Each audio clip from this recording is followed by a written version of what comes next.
What's going on, crew? We are back out here at West PAC. It's summertime. I brought the boys out today. We got our contest winner, Simon. He's an Aussie out here, really diving into the bowling world. And it's gonna be real interesting to hear his take and how he got into the sport. Shout out to Belmo. He's really inspired by him, but I really want you guys to be able to take a look at somebody who came into the sport from a completely different background and now is really taking his game to the next level. I met him through doing pot games with some of the guys that are here today. We're gonna have some fun later on. We got a real good episode in store, and of course, we got the man, the myth, the legend, Mark Baker, about to give his expertise on everything that he sees with Simon, because I know he's gonna have a lot to say. But it's been a little while. We miss you guys. We hope all is well. Make sure you grab your Clean Up Crew shirt if you haven't already, and we're about to get it popping. Okay, so we got Simon, our contest winner from the tournament. What's going on, Simon? How you feeling? Very good, very good. Early morning start, but we're ready for action. Hey, and we're here at West PAC with Mark Baker. You're about to get your lesson. You got anything you've been wanting to work on in bowling that you feel like you haven't been able to figure out lately? Yeah, I feel like there's a lot of improvement. Self-taught, a couple of YouTube videos. I'm super excited to get some real lessons and someone that actually knows what I'm doing wrong. I mean, there's a bunch of talk behind me all the time, a lot of noise, and I'm trying to figure that out today. Okay, and I'm sure you guys have noticed, but he has a little bit of an accent, doesn't he? You grew up in Australia. You grew up in You Australia. are an Aussie. Tell me about how you got into bowling. I've been told you're a Belmo fan, but I gotta hear it from you. So, you know, on and off bowling pretty much all my life. Back in school days, never like a spin bowler, always a straight bowler. Came out to the US about 16 years ago.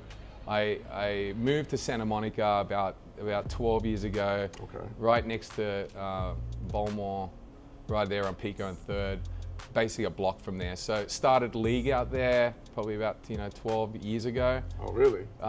Started as a straight bowler, and then just trying to figure things out. I saw everyone beating my ass, and I was like, what am I gonna do? So I guess I got to try and start spinning, and that's when it all sort of hit me. I bought a ball, 3 holes, started trying to bowl single-handed, and I was going, you know what? I'm coming, Coming up short? I'm coming up short, and I go, let's go to the internet and have a look and see who the best bowlers are.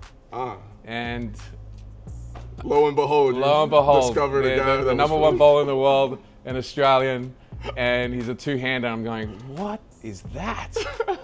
And man, I go, shit, this is a sign. This is a 100% a sign from the universe. And I said, I got to try this out. Just started watching all these videos, trying to figure out what he was doing. Took the two-handed out to the lanes, and man, I started bowling really well early. I got super cocky. I was just bowling from anywhere, and I was just bowling strikes. I didn't know. This is like. So you feel like bowling two-handed is easier? At the start. Until you realized what you were doing a little bit. Yeah. So that was a lot of years ago, and these days I'm a consistent bowler. My highest was a 289 a couple of years ago. I seem to not have not managed to crack the 250s consistently anymore, and I'm averaging 200, 220, somewhere around there. Okay, that's good. Well, I didn't know all of that. I love that. Shout out to Belmo. He's a Storm Nation. Love that guy. He's the guy. Love that guy. Yeah, he's my idol. We're gonna dive you in with Mark, and it's gonna be interesting. I feel like you guys are gonna have a good time together. You're gonna probably get that 250, threshold you've been looking for after Mark. Track record is kind of crazy in here. The Baker box, man. That's what we're here for. Just focus on the box. All right, we're gonna dive into it. Shout out to the crew. Let's get it. Simon, Mark Baker. Glad you won your free lesson here. A two-hander from Australia. You're the second one of those in here. Nice. The big dog was here once. Pretty impressive.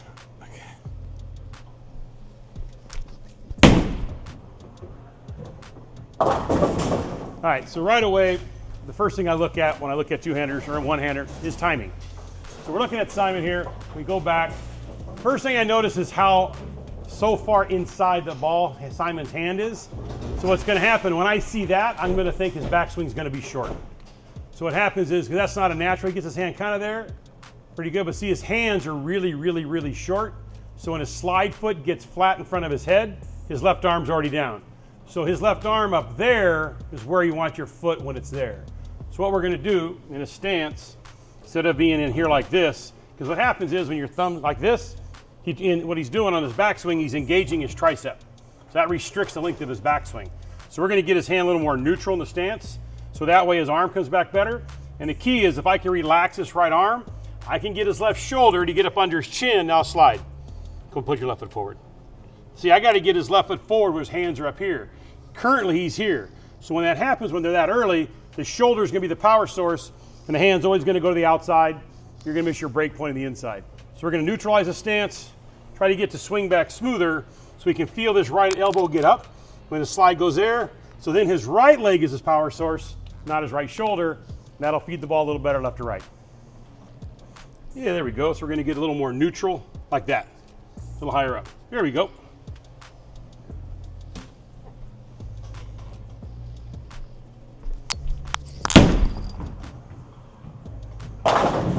I should have you guys come for every lesson. Every time you bring somebody in, they listen, and night and day difference. So what did it feel like to you? Just a lot more power, a lot more turn, and yeah, I just don't feel restricted at all. So it always goes back to the same thing, whether it's one-handed or two-handed for me. It's always the 70-30 rule. I cut every bowler in half. I want 70% of the effort or more coming out of your legs, 30% of her body. Why? That creates a swing. When he first started out, he was 50-50, 50% upper body, 50% legs. That's a throw. When you have a throw, you have two things with it: an inconsistent release and not very accurate. Even though he's two-handed, going for the high rev rate, you still got to have some accuracy to get the ball down there between the tape or the Baker box. He did that much, much better. So you look at his hand, it's much more neutral in his stance.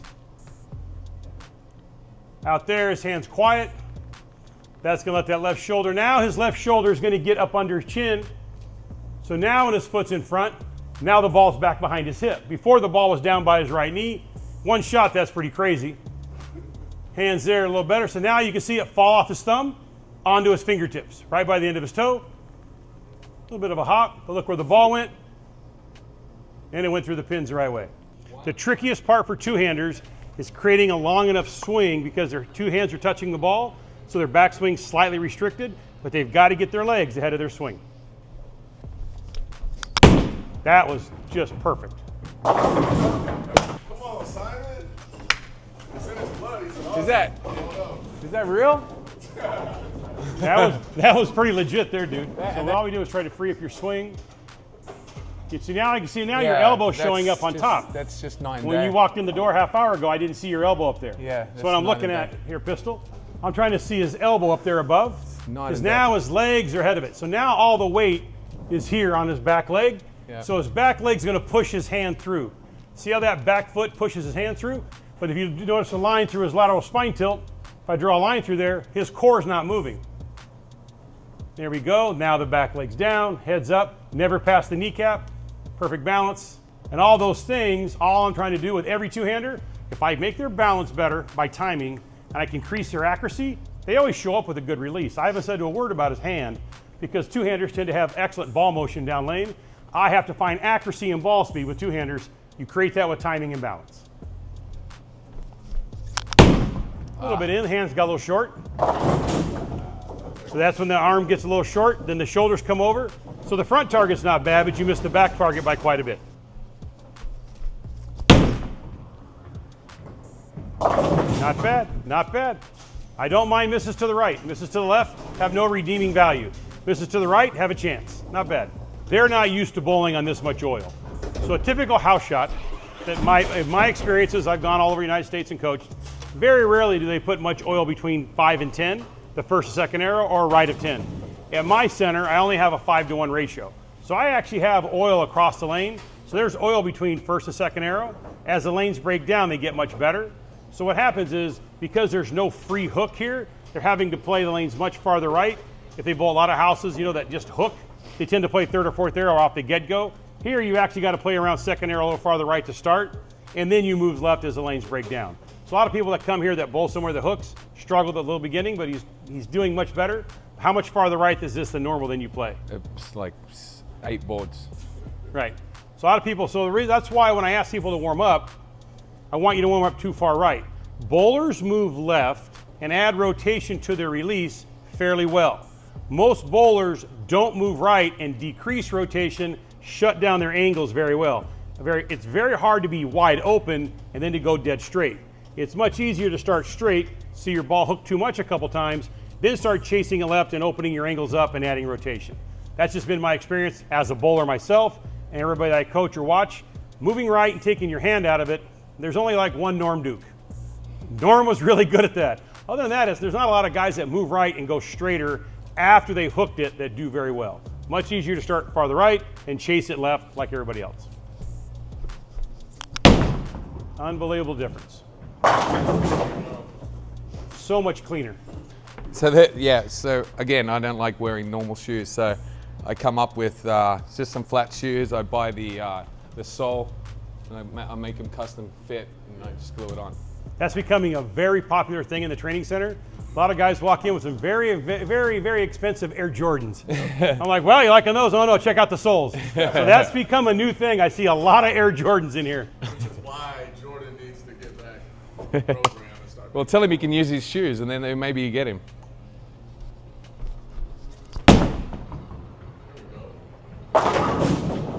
I like when you make me look smart. That tape's working pretty good now. But see, you had to adjust. Yeah. So the beauty of the tape is for feedback. The hardest thing to teach bowlers is, did I throw it good or did I throw it bad? Do I move or switch balls?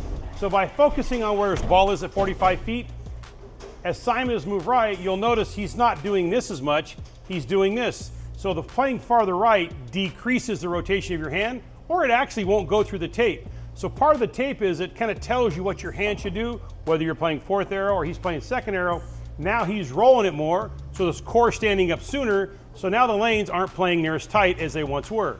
If he went back to his natural release where he was way around it, the ball goes in the pattern, it comes dead off it too much, or it goes by the break point and leaves a 5-count washout.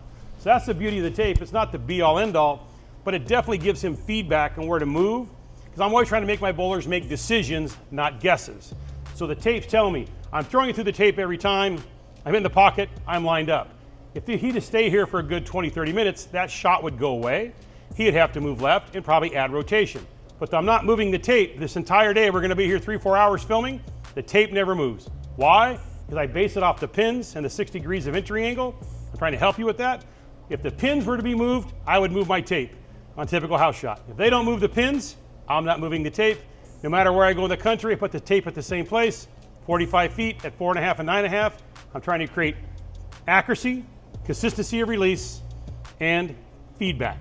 The most important thing a bowler can get is feedback, so he makes decisions, not guesses.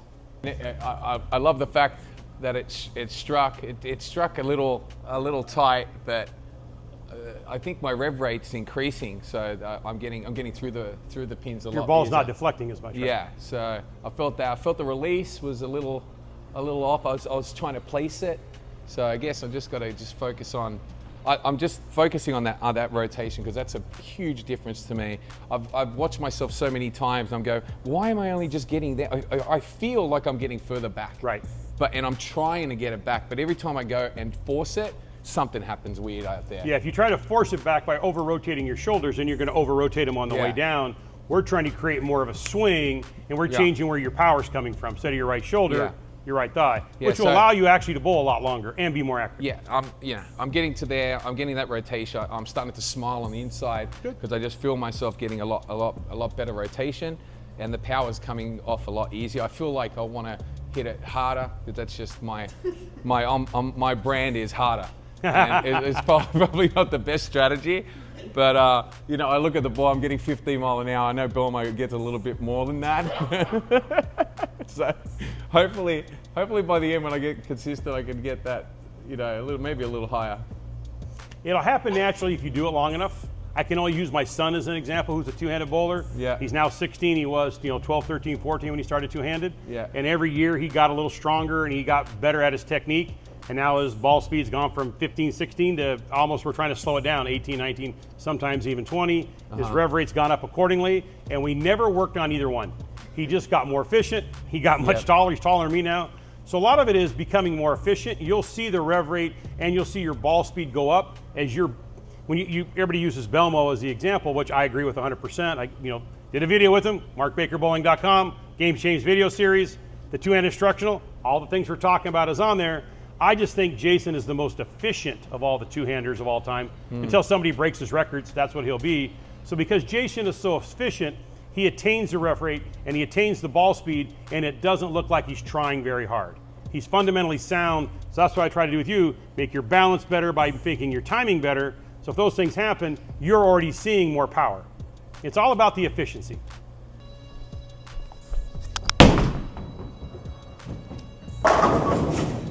Getting a little easier, huh? A little easier.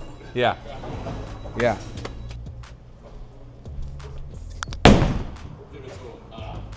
What happened there? See, that swing got a little short, so your legs were, you hopped out of Yeah. it pretty quick.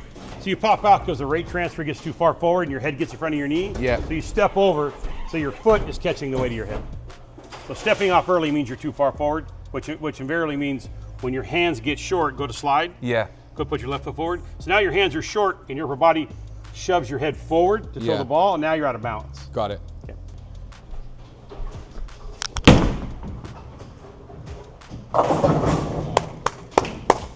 So now, just straightening up, making your timing a little better. Now all of a sudden you're creating 3 or 4 boards of room down lane. That was the right side of the tape. You had one to the left side. So you're using the tape, the Baker box effectively. And that's what we're trying to do, trying to get it where you don't have to be perfect, but you're getting them online. But what's really happening is all your good shots are starting to have the same roll, so your release is getting more consistent.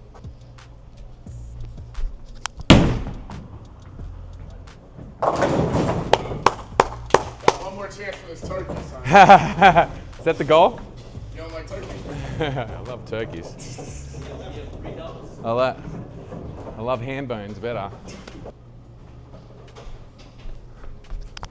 Got action. Come on, Simon. Oh! Good shot, though. You know But look what? how much more accurate you are. Yeah. Now the shots are starting to look the same every time. You know what that means, Mark? Gotta get him a storm ball. He would have struck him that. Yeah. Well, that is true.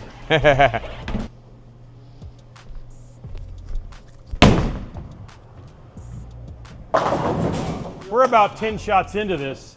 All of a sudden, his accuracy is like completely different. He's hitting the target almost every shot. See, that's what you're looking for. That was a good ball. Watch this blue line go down here again, and you'll see the change of direction down lane where my black line is. That's where the core kicks in. Ball's getting closer to his ankle. Right here. Now watch how the ball changes direction. And it goes through the pins. It doesn't even slow down when it hits the pins. No deflection. Straight back. I mean, actually went dead left. So now he's actually turning it less, but it's hooking more on the back than it was when he started. But he couldn't hit a target, as many times in a row. See, that's back in the spot. There we go. So when I used to stop now, so I'm getting to that point now, and I just feel a lot more free. Good. It's where I'm And it right gives now. and it gives you more time at release Yeah, exactly. to do So- what you want. Correct. So I'm playing with that little time at the end now because I got extra time to slide in and put the power in. So Right, that's timing. Correct. So now you're feeling your right leg and your hands work together.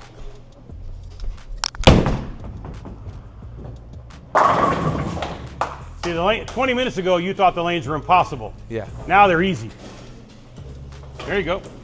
From a coaching standpoint, I try to get his timing better, to get his balance better, to get a more consistent release and create accuracy. But more importantly, I'm a coach. I see markers. I don't have any feel. It's all his feel. How much do the good shots feel easier? a lot. That's Yeah. my whole goal as a coach. If Yeah. I can make it easier by making your body function correctly, you can do it more often. It's not about having the right answer. It's having an answer that applies to him that he can make feel easier. That's how I see coaching. It's not about what I know. It's how I convey it and how he gets it. Like my good shot felt easier, and you saw he threw a ton of doubles. We have to work on that turkey yet, so that's the next lesson. But a lot more doubles is way better. But like I said, I love the fact that he thinks it's easier, and he felt his arms were freer, and he had more time.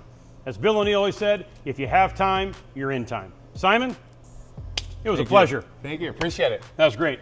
Yeah, that was Appreciate great. you, Mark. Shout out to the crew. Shout out to Simon. Thank you. Contest winner. Make sure you check out Cleanup Thanks, Crew. man. It's a great opportunity. .com. Get your merch. We got to get you a Cleanup Crew shirt too, but more importantly, we got to get you that Ion Max because it's just not working, man. I'm sorry. We need a turkey. We need more turkeys. Cleanup Crew. What you gonna do is the clean-up crew. Come on through to the clean-up crew. Throw them balls, I hope you do, with the clean-up crew. The clean-up crew.